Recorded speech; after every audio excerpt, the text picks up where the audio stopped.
we can see you and we can hear you, but we can't, and I can unmute so I can talk, but I can't seem to get her picture up there. And she's been working at this for a long time, so I came up to try to help her this morning. Any comments? Does she have a camera? Is she on a laptop or a computer? Computer. And does she have a camera, like a webcam, or? It certainly shows a camera icon. Yeah, there's a camera up With there. an X to it. And the lights, well, but on the, there's a light on it. Click on that camera. Oh, okay. Click on the camera. I've done that, I'm sure, but No. maybe over there. Hi, Charlie. Now down near the bottom, do you see a camera icon down near the bottom? Bottom of your screen? Well, I know it would be, but I don't know how to get there. It might say start video at the bottom. Yeah, I'm trying to, but now we can't get. You know, you just get, so you hit everything to. Okay, there's a stop video and a start video. So try start video. I There's did. never been a stop. Oh. Start video. That's the problem. All there is this. Under stop video, it's got easy camera, choose virtual background, and video settings. I'm trying to say. still has your name. Camera. I can't do anything about it. It's not my email. Now up there, ask them why does this persist? And it keeps giving Well, us, hit it, I mean, hit when we that. go into the camera, it's got to cross through it. It just won't. I don't know, maybe she should just shut her whole computer down and start over. I'm not sure what to do to help her here. It might be disabled from the computer. Yeah, I'm sure it is. I don't know how to make it video. When I go to video, Not her. I don't know why my These wife's settings that they know something about?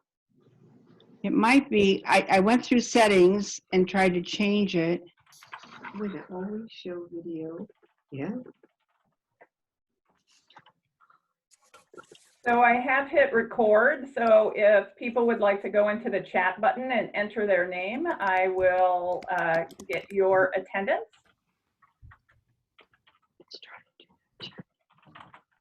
Enter my name too. I'll try. I think I was just getting somewhere. There's chat. She wants us to.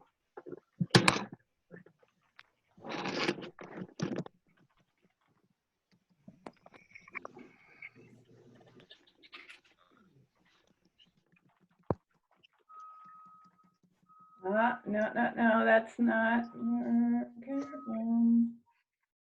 Where'd it go, babe? there we go.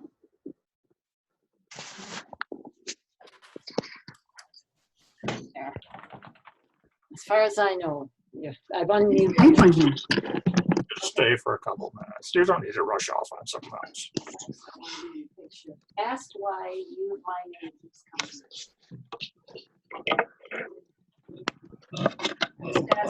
Why does my wife's name keep coming up under my picture?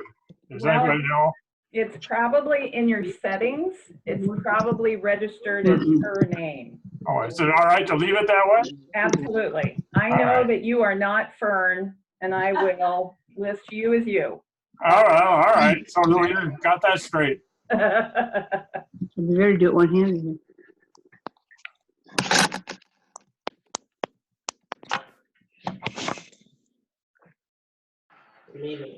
Okay, just a reminder to everybody that I have started recording. So if you'd like to, go down to the bottom to the chat button and type your name in and hit enter. And that way your attendance will be recorded. Go now. They go where to?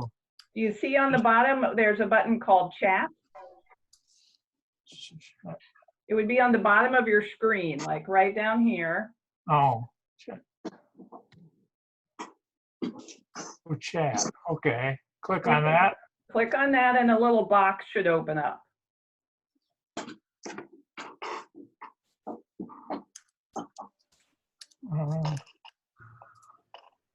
You see a little white box come up, Carlin?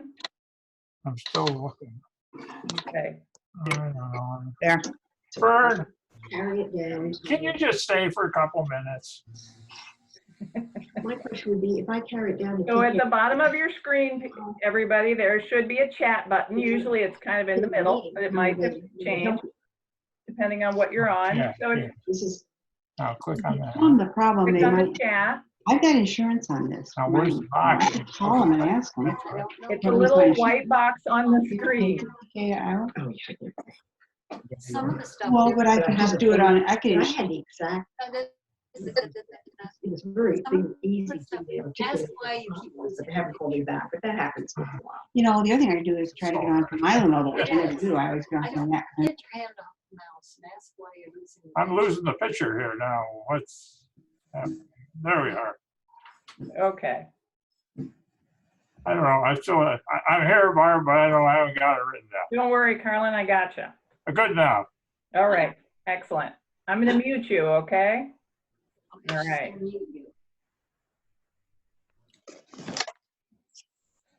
Okay, just a reminder to everybody, please go into the chat button and enter your name.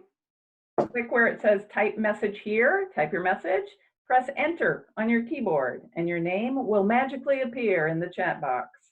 And then I will know that you're here, and I'll be able to give your name to Nancy Droll for attendance. In addition, if you could please mute your microphone, that'd be great.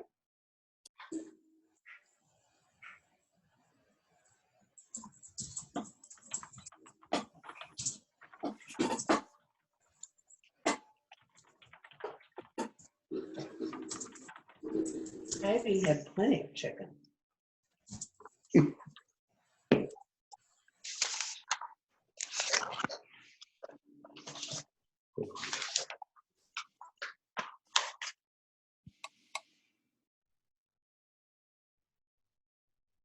Okay, we're moving up to 40 people. That's pretty good. So if you could, make sure you go out to the, click on the chat button and enter your name.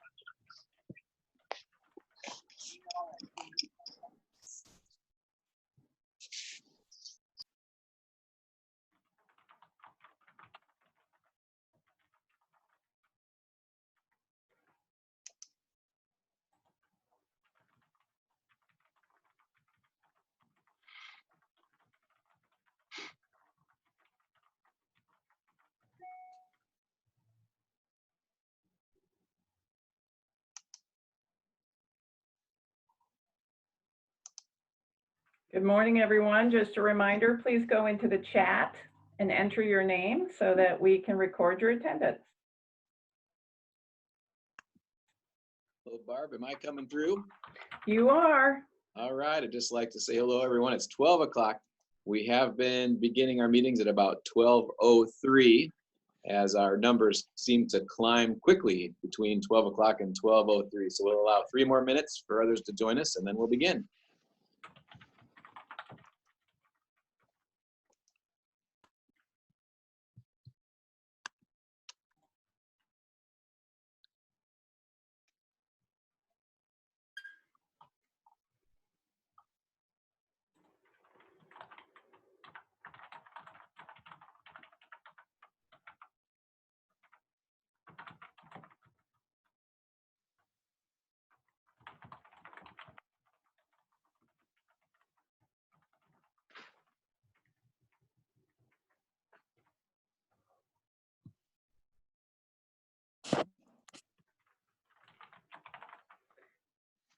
So welcome to everybody who has just joined us. Please go into the chat box and enter your name. And I'm always going to have to ask Shaner to make sure that he puts his last name, because there is a name that is always very challenging for me to remember how to spell, much less say. So Shaner, make sure you put that first and last name. There it is. I see it. Thanks, bud.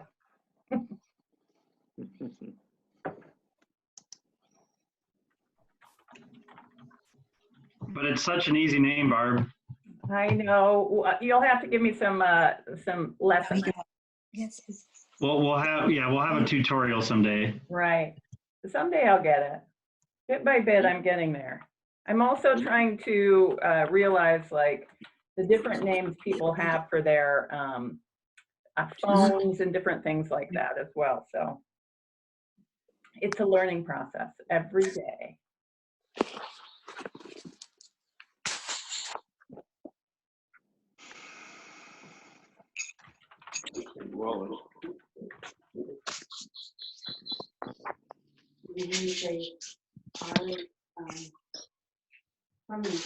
Volunteer that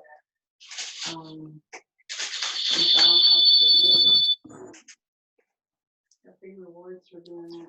All right, Barb, if you agree, it's my clock turned to 12:03, so I think we'll go ahead and begin. Does that work for you? That does. That works great. All right, for those of you who are able, please join me and we'll begin today with the Pledge of Allegiance. I pledge allegiance to the flag of the United States of America and to the republic for which it stands, one nation, under God, indivisible, with liberty and justice for all. Amen. Wonderful. Thank you. You may be seated. Well, welcome everyone. We appreciate everyone joining us today at these Zoom meetings. We'll have Barb begin here shortly. I think one of the things she'll mention is that she may mute the microphones just to avoid feedback as we go through our meetings. As I mentioned last week, our numbers keep climbing and climbing. We started with about 60 in attendance at these meetings. Last week at our high point, we were right at 90 attendees at our virtual meeting. So we keep moving in the right direction. We certainly understand this isn't a perfect way to meet, and we certainly miss meeting together, enjoying lunch together, and the fellowship that our Rotary Club meetings offer, but we are doing our best and we appreciate everyone's participation. Since Zoom is relatively new to a majority of our members, we usually have Barb start the meeting with some tips on how to utilize Zoom. We've done this for a few weeks, so I think we're catching on, but Barb, you have a couple more tips you'd like to share with us. Sure. So if you're new to Zoom, welcome. Welcome to the meeting. Just remember that at the bottom of your screen, if you're on a computer, you should see a number of different icons. The one that looks like a microphone, you're able to mute, then you'll see a line across it. And for the majority of the meeting, we'd like you to make sure that your microphone is muted. However, if you're going to do an introduction or if you have an announcement, etc., please unmute your microphone. In addition, beside that, you should see an icon that looks like a camera, and that is your video. And when we get to the part of the actual program where we have a lot of announcements and we have our speaker, that is when it's really best for you to mute your camera, because it actually it makes it a challenge for the bandwidth to kind of get our program across. So when we get to the program, please make sure that you mute your camera.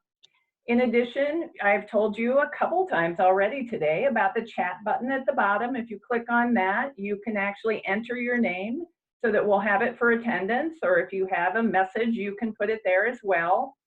The other thing I'd like to mention is that at the bottom there is there's a participants button. If you click on that button, another little window will open up, and in that you'll see a button that says raise hand. And we use that for if you are doing any introductions or if you have an announcement. So if you do have any of those things, please look for the participant button and then raise hand button. And lastly, at the top of your screen, typically in the top right, you should see something that says speaker view or gallery view. And if you're on speaker view, you will see a larger image of the person that is speaking. And if you go to gallery view, you get all of these little thumbnail pictures. So we recommend that when we really get into the announcements and especially the program, that you switch to speaker view so that you can really concentrate on the program. I think that's it, Jim. All right, wonderful, Barb. Well, thank you so much for running this part of our meetings. Very important, very helpful. Let's practice with this hand raising function here. If you are a guest, or if you have a guest, or if you are a visiting Rotarian, please feel free to click the raise hand button at the bottom of your screen, and Barb will call on you in the order that she sees the hands being raised. And you can introduce yourself and tell us where you're participating from. And if you have a guest, feel free to introduce your guest and where they are participating from. So Barb, I'll turn it over to you. Do we have any hands raised to introduce guests or visiting Rotarians? Yes, we have, I believe, a visiting Rotarian, Hazel Seba. Hazel, would you like to say hello? I would. Hello, everybody. I'm from the Iowa City AM Club. Good to see everybody. Thank you, Barb. Yeah, thanks, Hazel, for joining us. Nice to have you. Great. And then I think we have a hand raised from Shelly Meharry. I'm not sure if she has an announcement and a guest or just an announcement. Hi, Barb. You know what? I was really too eager. I really was eager for announcements only, so I apologize. That's okay. We have no other guests, so Okay. I think. Great. Well, thanks. Hi, this is Yeah, go ahead. This is Ron Ettinger. I think my guest Lu Hong is on the call. I don't know if he is or not. He said he Yes, was. Dr. Ettinger, I'm here. Yes, he is here. Welcome. Lu, you want to say hello again? Okay, hello everyone. I'm Liu Hong. I'm a guest of Dr. Ettinger. I'm working in the College of Dentistry, University of Iowa. Well, great. Well, thank you for joining us. Thank you. Any other guests? Go ahead, Barb. Is that it? I think that's it. All right. Well, as has been our new tradition here, that beginning with these virtual meetings, towards the beginning of our meetings, we like to have a Rotary moment of positivity and gratitude. It just seems to be a nice and uplifting way to start our meetings. Today's moment, Rotary moment of positivity and gratitude, will be brought to us by Ryan Bell. Ryan, I'll turn it over to you. Thanks, Jim. Yeah, so positivity has been maybe a little bit hard to come by here over the last 6 weeks for people. Definitely been a crazy time, that's for sure. For myself, we were just kind of getting into the really busy stage of what many of you know of parenthood, where your kids are getting into tons of activities and really you're hustling them around from practice to dinner to, you know, just everything. The life is just kind of a blur as your kids get deeply involved into things like that. And I was getting into coaching, both softball and track. But then it, you know, just really suddenly went on a halt, and it was kind of a jolting experience, I think, for all of us. But, you know, we in the Bell household, we quickly filled our days with some household projects that maybe had been getting put off for too long. You know, suddenly you have the time to focus on things like that. And even getting the kids involved in working and helping out with some of those was kind of a cool training exercise as a parent. So that's been a huge positive, just, you know, living in the present tense and not having a lot of distractions.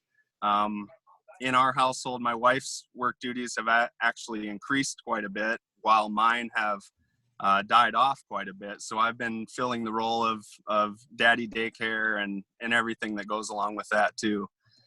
Some of the cool positives I see as I'm talking to mentors and people, other business people in the community, are just that, you know, that attitude that we're going to come out of this and we're going to be better than we were before this. We're going to take care of our guests better. We're going to have a focus on cleanliness and, you know, just really making sure that everybody is comfortable in every environment that we go into out there. So I, you know, honestly, I see positivity kind of winning this battle. In fact, I'll share with you guys, if I can get a promise to be fair to all concerned here, I'll share a little project my 10-year-old daughter worked on last night as we kind of settled in and watched a little TV. So everybody give me a fair to all concerned, and don't take a screenshot right now, but that is the current hairdo going on top of my head. So hopefully you're all getting a good kick out of that at my expense. But really, that's all I have. Stay positive, everybody. You know, stay living in the present tense, and we'll throw it back to you, Jim. Oh, wow. Excellent. Last week we had a singing by Bruce Teague. This week we've got a fancy haircut from Ryan Bell. I tell you what, we smile every week. Ryan, I love your quote here. I see positivity winning this battle, and I sure do too. Thank you for your contribution today. It's a wonderful way to start our meeting. Really appreciate it. Well, we've got some Rotary-related announcements coming our way, and I do want to start with Shelly Meharry. Shelly, let's turn it over to you and have you begin our announcements today. Hi, everyone. It's so good to see and hear you. Ryan's hairstyle is really hard to follow, but boy, did that just make my day for sure. Thanks for giving me a quick opportunity to share the work that your community foundation has been doing to help our community get through this pandemic as well. On March 16th, the Community Foundation activated our Emergency Response Fund, and our Board of Directors committed the first $25,000 to assist our community in this response. And so since that time, the Community Foundation's been able to award $148,098 in emergency funding to 29 local nonprofit organizations. And that's all thanks to individuals, families, businesses, and charitable foundations who've made gifts to the Emergency Response Fund. I wanted to just share that there's a full list of all the organizations that have received these funds on our website, and that can be found at www.cfjc.org/emergency. And likewise, our other funds at the Community Foundation have also been active in trying to address community needs. Those are donor advised funds, endowment funds, and others. And so in total, in the last 7 weeks, we've made grants in the total of $480,000 to organizations to support this effort. So I just wanted to share a bit of good news of the work that our community is doing to support each other during this time. Thanks for the opportunity. Thank you, Shelley. That's wonderful news, and those funds will have a big impact. So thanks for all the work that you and your team are doing. We appreciate your announcement. Thank you. We've got some more announcements, hands raised. So before we get to Tricia next, I do want to remind everyone, if you have an announcement related to Rotary that you'd like to share, please raise your hand and we'll get to you. Tricia Smith, I'd like to turn it over to you for our weekly United Way update. Thank you so much, Jim. I'm going to warn you, my dog's barking, so I apologize. So I'll make this very quick. My doorbell's ringing. It's all about timing. But I just wanted to share that we are still collecting homemade masks at United Way. If you are interested in donating some, we do have a bin located outside the office door. We are still connecting with our community in a variety of ways, and the one we want to highlight today is that Barb and I were a part of the first donation of food from this new Rotary group through Big Grove, and we took it to the VA hospital. So she's sharing her screen right now, and you can see a couple pictures there of our, first of all, at Big Grove and the sandwiches that they created, which were delicious looking. And we went ahead and took those individually wrapped lunches over to the VA and handed those off to their team for frontline workers.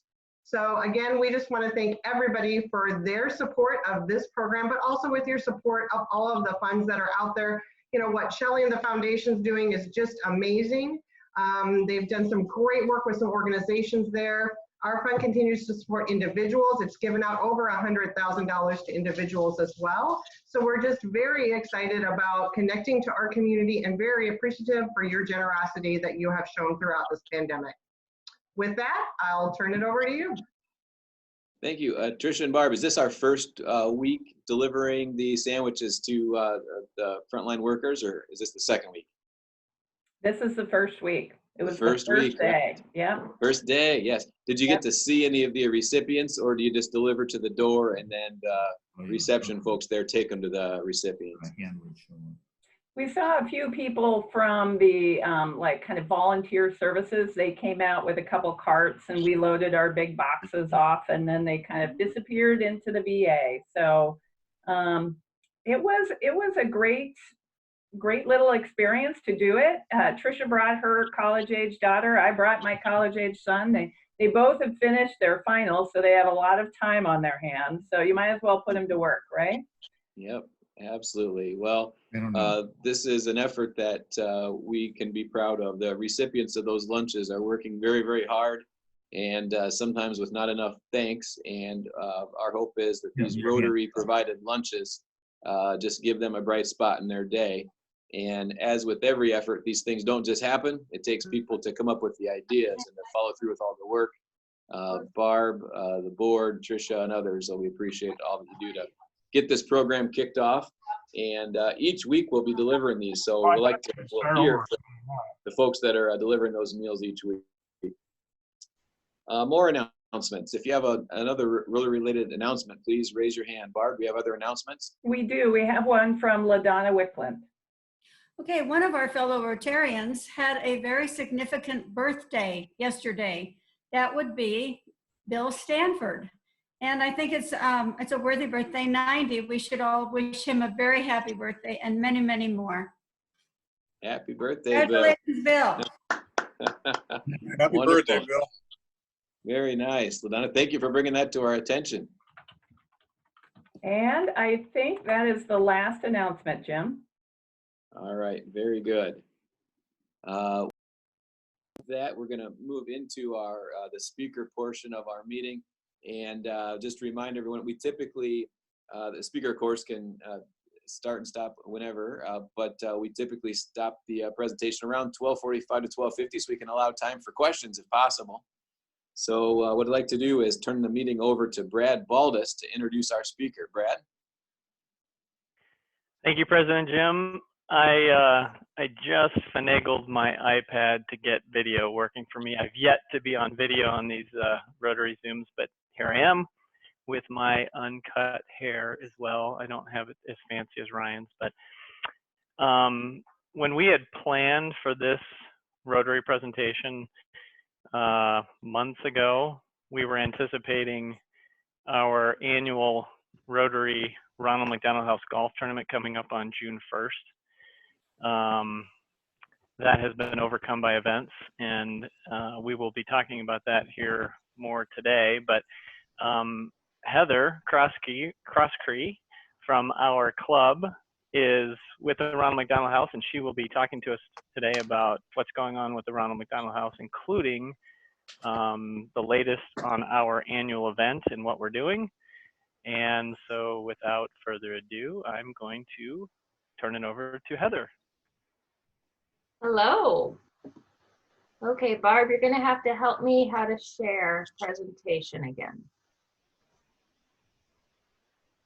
At the bottom of your screen, there should be a share screen button. No, got it. Okay, thank you. So hello, thank you all for letting me come and talk to you guys today. I'm Heather Croskrey. I am the Development Director for Ronald McDonald House Charities of Eastern Iowa and Western Illinois. And we are thrilled to be able to talk about some of the amazing things that have been happening during this crazy time. So I'm going to I know a lot of you have seen presentations about the house. Something that's very special about this year is we are actually 35 years old this year. So this is our 35th anniversary. Interesting way to do a 35th anniversary, not quite how we had expected, but you know, we roll with the punches and do the best that we can to continue to support families.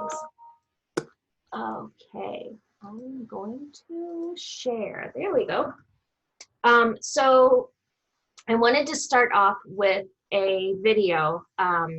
So I'm just going to play this and let them speak for themselves. The reason we are here is because Amelia was born with bilateral clubfoot and amniotic gain syndrome affecting all 4 of her limbs. She was treated at birth back home in Toronto, and she was receiving the incorrect treatment for clubfoot. We later had the option of be corrected, and she wasn't walking, and the limb was poor in their opinion. So they asked us if we would amputate the leg, and we said no. And that's when we started our journey on coming to the States to try to find a orthopedic surgeon that could help correct her feet. we phoned the Ronald McDonald House and we got everything set up here so that we could stay. And she started getting treatment middle of January of this year. The most daunting thing was the hurdle of traveling from Toronto to the middle of Iowa. In the middle of the state's a hospital. We don't know where we are, anybody near here.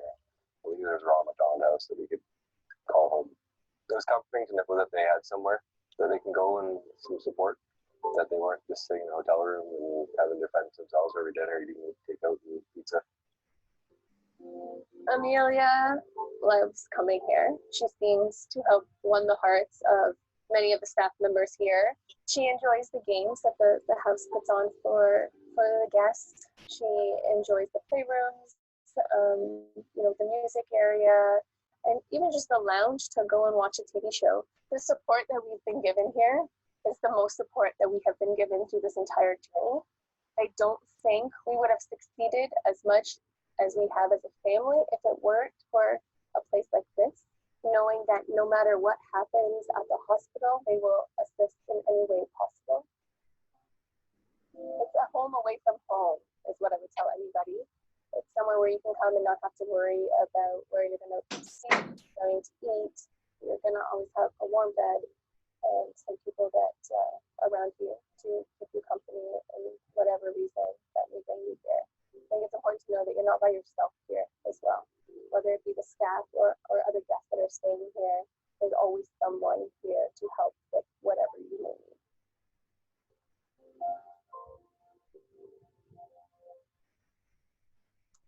All right. The reason we Oh, there we go. So Amelia and her family, as you heard, traveled to Iowa City for clubfoot treatment. She was a very difficult and challenging case, delightful family. They were able to stay with us. Her father was able to come down after a while, but for quite a while it was just Mom and Amelia. She is doing better. Obviously, we have Ponseti Institute, which is a phenomenal resource. And we do see a lot of our families that come down for clubfoot treatment that have had poor treatment in the past. And when they walk through the door, they oftentimes are somewhat shell-shocked that they've been through treatments that have failed and they have hope, but they're scared. And just being able to support them and show them what Iowa City can do for them is really an amazing opportunity for us. The history of RMHC.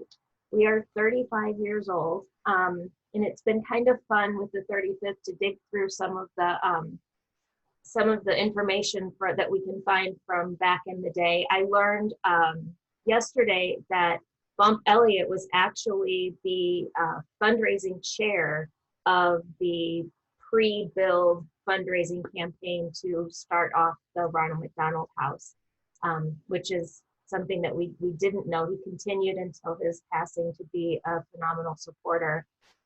We also have Kevin O'Brien, who is an Iowa City Noon Rotary member, if I'm not mistaken, and his parents were instrumental as McDonald's owner-operators at bringing Ronald McDonald House to Iowa City as well, and Kevin continues to be an amazing supporter of our work as well.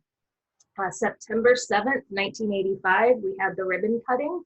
The first families actually came to stay at the end of July, but we had the ribbon cutting on September 7th, and it was an 1,800 square foot house with 18 rooms. In 2001, they completed an expansion, adding another 9,000 square feet. They also gutted 9,000 of the original structure and added an additional 12 rooms. So today we have 31 rooms. 6 of them are suites. So those are larger rooms that have a separate bedroom and a full kitchen. And the other 25 rooms are similar to a hotel where they have beds, they have the private bath, we have a refrigerator in all of the rooms. Something that is only, and it sounds so strange, but it's only actually about 4 years old, is that we have TVs in all of the room. Prior to that, none of the guest rooms except the suites had televisions in them. But we decided that families needed to be able to unwind and not have to be in the communal setting if they weren't there mentally. So we added televisions to all of the rooms with DVD players and Netflix, and it's been a huge relief to a lot of our families. In 2019, we served 675 families at the house. We served an additional 2,000 to 3,000 between the family rooms. So we have 2 family rooms, one at the University of Iowa Stead Family Children's Hospital on the Pediatric Intensive Care Unit floor, which is the 3rd floor. And we have one at St. Luke's Hospital up in Cedar Rapids. And those are essentially smaller versions of the house within the hospital. So obviously with the PICU, those are families that have very critical children.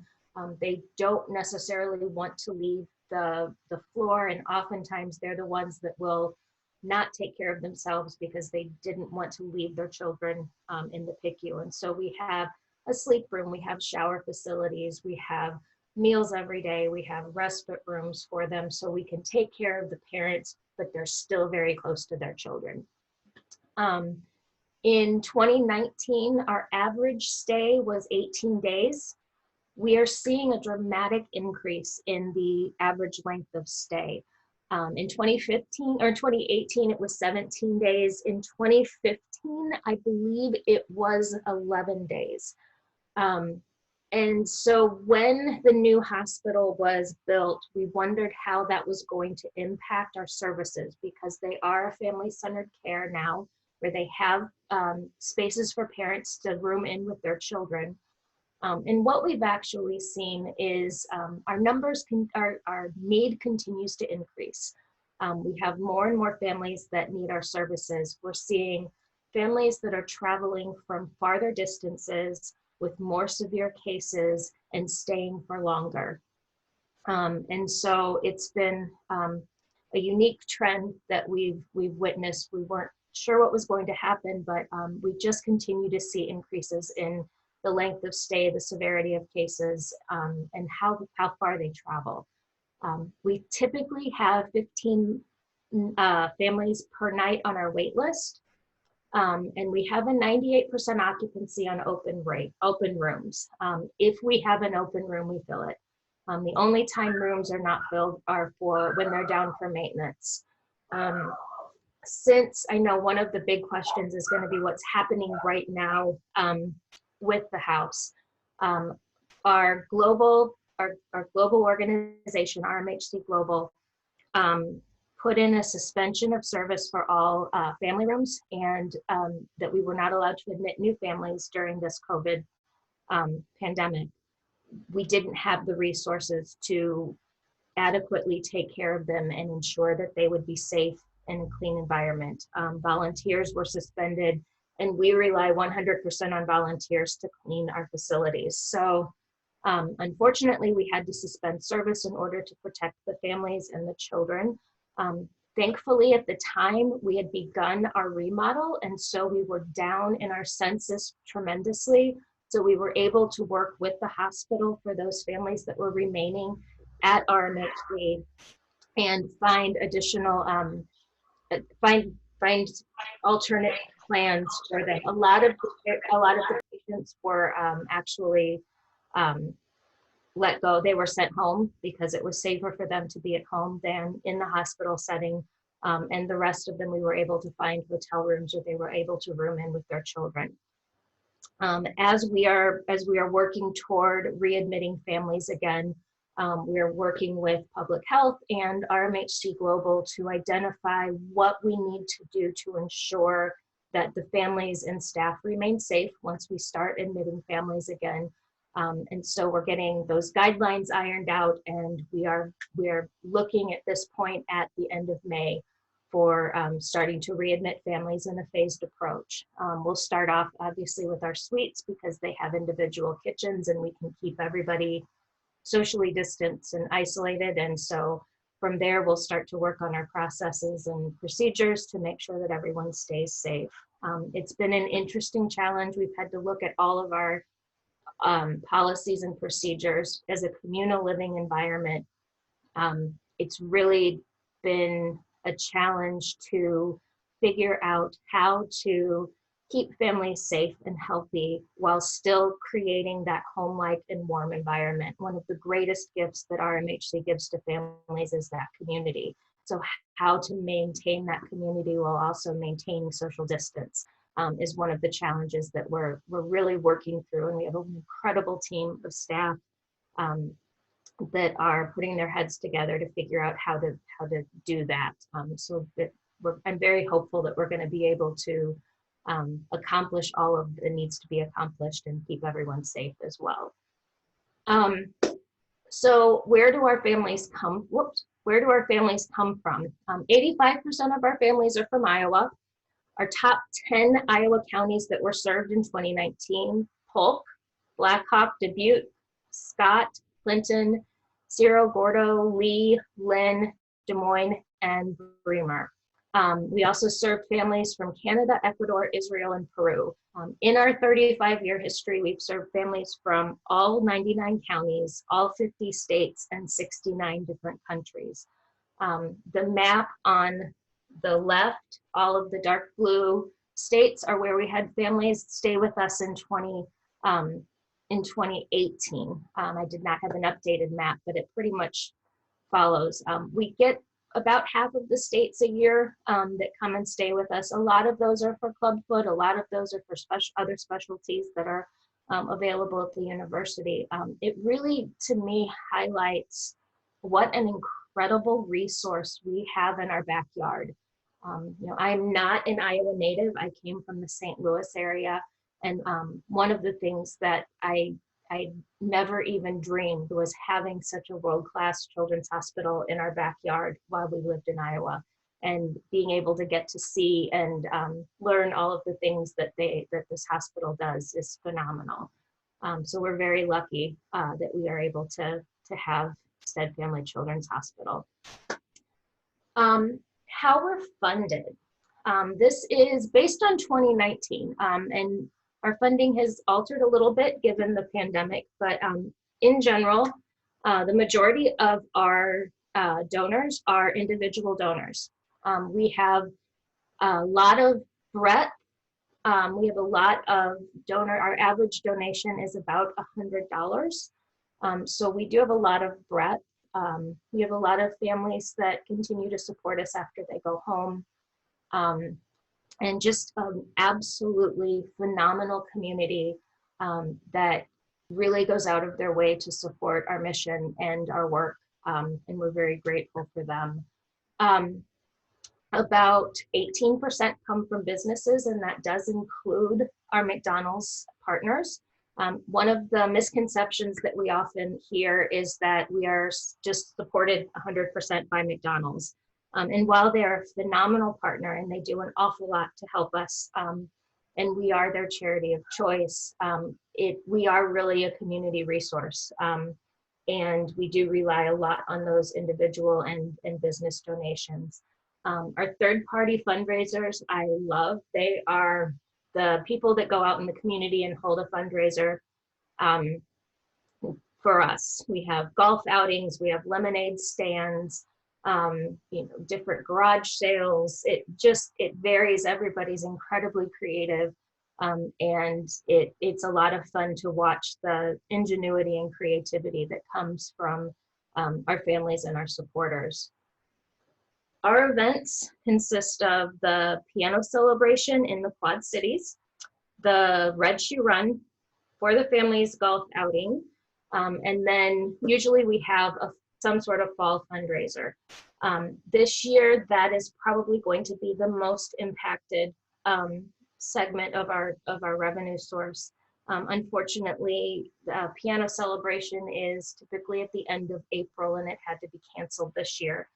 Piano celebration is in the Quad Cities, and a bunch of the piano teachers and their students go out and raise money for RMHC, and then come over the weekend and play concerts for at the mall, at North Park Mall in the Quad Cities. It's a really neat, it's just an amazing event. We're really sad that we couldn't have it this year. The kids are phenomenal. You have everyone from little ones that are just learning how to pluck out Mary Had a Little Lamb to these amazing concert pianists. The West Music brings in these incredible pianos for these students to play on. Oftentimes it's the best piano they've ever seen and heard, and it just makes for a wonderful event. So we will be back with that next year, but this year we had to cancel that. So the Red Shoe Run happened this past Sunday. Typically it's a 5K that starts at the house and ends at the house, but obviously it had to be switched to a virtual event this year. We did very well. We had 200 participants that in their own neighborhoods went and ran 5K and took pictures and posted it. So we were at least able to continue the legacy of the Red Shoe Run. I'll talk more about the golf outing, which is co-sponsored by the Iowa City Noon Rotary. And I have announcements about that later in the presentation. And then at this point, any sort of fall fundraiser is kind of up in the air. But as most things are, we will just continue to adjust and figure out how to move forward. What we've been doing during this pandemic, we had started, we call it a refresh. It's a renovation. We needed to update some of the spaces. So what we basically like to say is when something is loved this much, it shows. And our building and surfaces were starting to show a little bit too much love. So the Mickey Mouse rooms that you see down there are the new loft. We partnered with Centro and Ethan Allen, and we're able to completely renovate the loft area, which is one of the common areas for our families. We did new paint, new lighting, new flooring, and Ethan Allen provided all of the furniture based on their Disney collection. It is the neatest room. It's one of the favorite rooms now of families. It's so comfortable and warm and inviting and fun. It's not childish, but it's friendly to children and comfortable for adults. And it's just an absolutely amazing room. If you look over on the side, these are projects that are yet to come. We need to renovate the office space, which is up on top.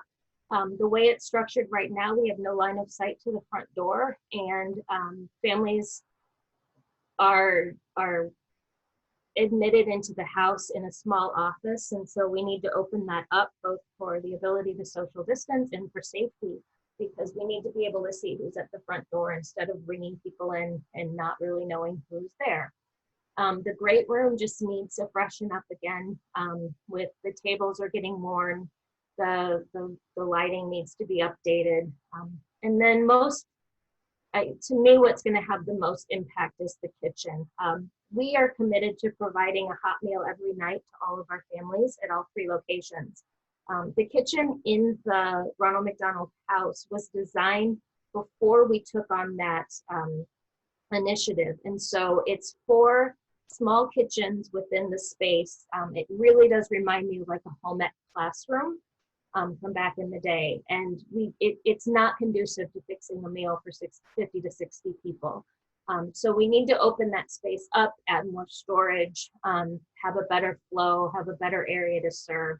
And so that's one of the other projects that is in the pipeline as we move through the phases of the renovation. Things that we have been able to accomplish.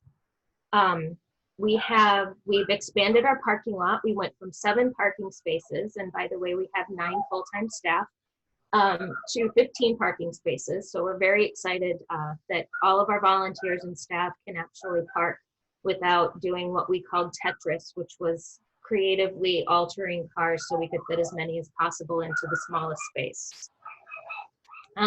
We had the Iowa Nursery and Landscape Association came in, and we were their annual service project, and they landscaped the front and back of the house, added a lot of perennials that are deer friendly, because we do have a lot of deer that come into our backyard and love to eat the hostas and anything that is not deer resistant. We have a lot of wildlife back there, and so they put a lot of time and thought into what would be sustainable and grow. And so now we have an even lovelier space for our families to go out and relax and just unwind. This was a picture of the old playroom, and we were able to renovate the playroom thanks to the Henderson's Beard Extravaganza, which is an annual fundraiser where this is one of those third-party fundraisers, where a bunch of men with very, very thick, burly beards grow them out all year, raise money, and at this event, they shave their beards off. And this Beard Extravaganza has raised enough money to, they're the ones that put TVs in all of the rooms. They did the new playroom. This year, they replaced all of the windows in the great room and all of the washers and dryers in the house. So just another example of the third party. This playroom is amazing. It's an enchanted forest. It has a tree house. It has a little playhouse with a kitchenette, dress up clothes, STEM activities, just about anything that you can dream of for a child. This playroom has. It's just a magical experience, and a lot of loving hands came in to make it happen. This is, and I'm sorry these are kind of small pictures, this is what we're doing right now. As soon as we knew that we were not going to be able to admit families, we plowed ahead with our renovation project. The old space, the previous space had carpet, which was incredibly difficult to keep clean. And it just had an outdated, worn look. So all of our floors now are hard surface. They are a commercial grade LVT, waterproof, scrubbable. It's a material that's used in hospitals, so we know that we can keep it clean. One of the worst things was watching little ones get down on their hands and knees and crawl on the carpet, knowing that we couldn't get it clean enough to feel comfortable with that. Now we're able to really keep our floors clean, which is an amazing thing, particularly given everything that's happening. We also updated the paint. So it's a nice, fresh, welcoming, bright spaces now. We have new lighting, we have new paint, we have new floors. And we're just really excited that we were able to get through renovating all of the rooms, so that as soon as we get the thumbs up and all clear, we'll be able to allow families to come in and just enjoy the new spaces. The big announcement for the families. We have postponed the event to September 28th. The original date was June 1st, and that's just not going to happen. We want to make sure that we're able to do this safely and still have a great time. And so we have postponed it to September 28th for this year. And at this point, I want to give a huge shout out to our golf committee. They're all Rotarians. They're all amazing. You guys have done a phenomenal job of providing support and guidance, and just really giving it your all to make sure that we can make this event happen. And I really appreciate everything that you guys have done to help ensure that this is going to be a success. Brad, our fearless leader, I don't think expected to have to take on a pandemic while leading the golf committee, but thank you for all of your support. Since 2002, when we first started the golf outing, we've raised $848,023 from the golf outing. That is phenomenal. That just is an absolutely phenomenal number. And we're really looking forward to continuing this event. It's a lot of fun. It's a unique golf event, and it's one that across the board in other charities, golf events are seeing a decline, and we continue to sell out. We continue to be an event that people want to come to, and that's really a testament to all of the work that our committee does to make it a fun and exciting golf outing. We are going to issue a new challenge this year. Since June 1st was supposed to be our golf outing, we're going to launch a program auction. So something that we were going to do at the golf outing, but we want to open it up for Rotary to participate. We realize not everyone is a golfer. I personally am not, but I do love to drive golf carts. So what Linda has partnered with Ryan and come up with some program areas that we're asking people to support. So everything from, you know, commit to donating $20 to buy a new toy for a child at the house, to providing meals for the families, to sponsoring a family for a night. It costs us $75 a night to host a family. We don't ask the families to pay anything. So we're asking the community to come in and help support those families. So we'll have a bunch of different options for people to sign up for, to commit to support.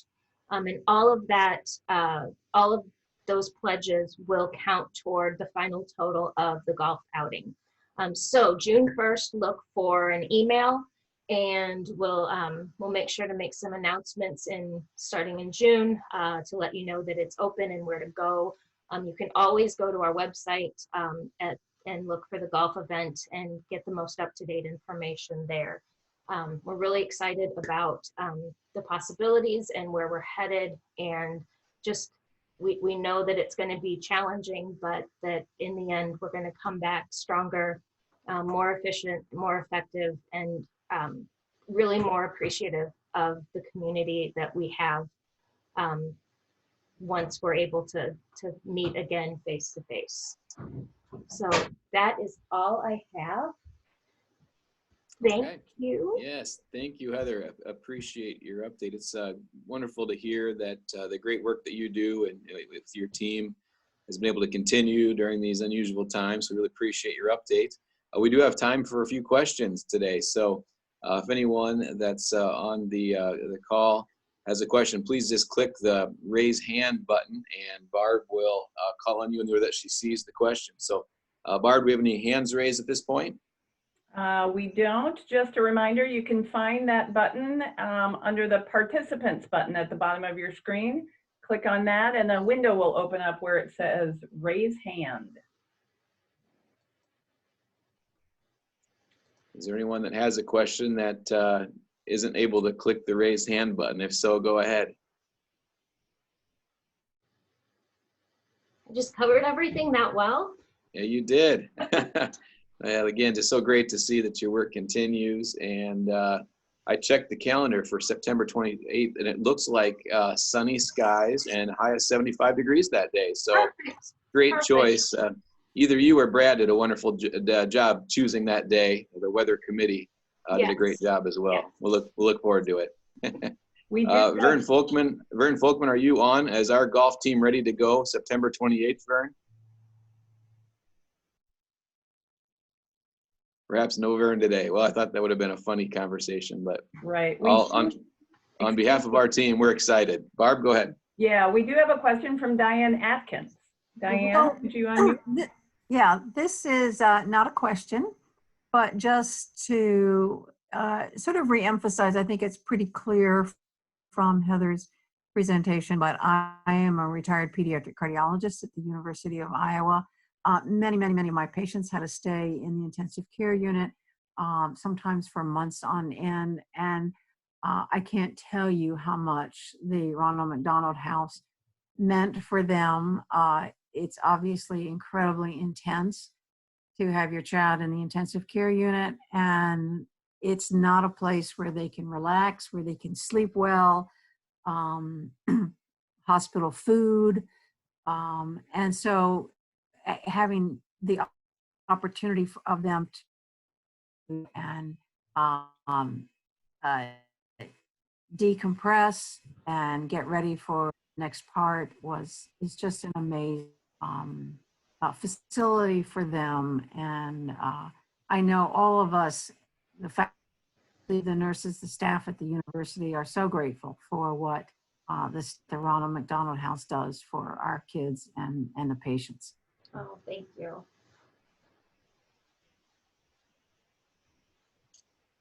Barbara, any other questions? No, we don't.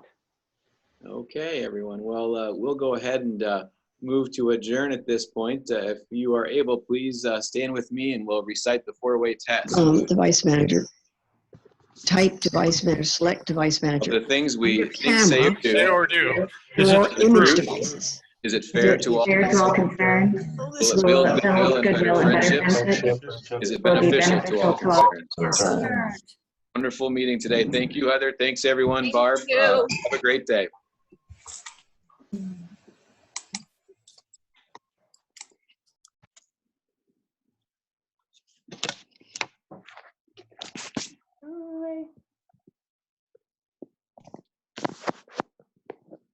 Make sure you sign in if you haven't.